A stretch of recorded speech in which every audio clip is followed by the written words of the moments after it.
10 minute স্কুলের জন্য 5 কোটি টাকার বিনিয়োগ প্রস্তাব বাতিল করা হয়েছে। এই খবর প্রকাশের পরেই শুরু হয়েছে নানা গুঞ্জন। তবে বিষয়টি নিয়ে এরই মাঝে মুখ খুলেছেন ডাক, টেলিযোগাযোগ ও তথ্য প্রযুক্তি প্রতিমন্ত্রী জুনায়েদ আহমেদ পলক।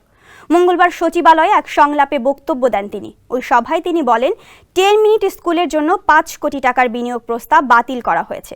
কি কারণে বিনিয়োগ বাতিল করা হয়েছে সেটা জানতে চাইলে প্রতিমন্ত্রী বলেন, বিনিয়োগ বাতিলের কারণ প্রকাশ্যে জানানো চুক্তির বরখেলাপ। তিনি বলেন, যেসব কারণ দেখিয়ে বন্ধ করা হয়েছে বলে খবর ছড়াচ্ছে, সেই ভিত্তিতে তিনি বলতে চান, কেউ যদি বাংলাদেশ, মুক্তিযুদ্ধ ও বঙ্গবন্ধু নিয়ে বিতর্ক তোলে, এসব আদর্শের বিরুদ্ধে অবস্থান নেয়, সেখানে সরকার ব্যবস্থা নেবেই।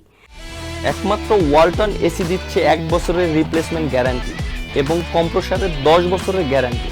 সাংবাদিকদের এক প্রশ্নের জবাবে প্রতিমন্ত্রী বলেন, এটা যে ব্যক্তি বা যে প্রতিষ্ঠানই হোক না কেন, তাদের অবশ্যই বাংলাদেশের প্রতি, বাংলাদেশের স্বাধীনতা, সার্বভৌমত্ব, মুক্তিযুদ্ধের চেতনা এগুলোকে সমুন্নত রাখা উচিত। তিনি বলেন, কেউ সফল উদ্যোক্তা হতে পারে, কেউ সফল শিল্পী হতে পারে, সাংবাদিক হতে পারে, আইনজীবী হতে পারে, রাজনৈতিক মতাদর্শ ভিন্ন ভিন্ন হতে পারে, কিন্তু বাংলাদেশ, মুক্তিযুদ্ধ এবং বঙ্গবন্ধু এই সকল বিষয় নিয়ে কোনো বিরোধ বা কোনো বিতর্ক থাকতে পারে না।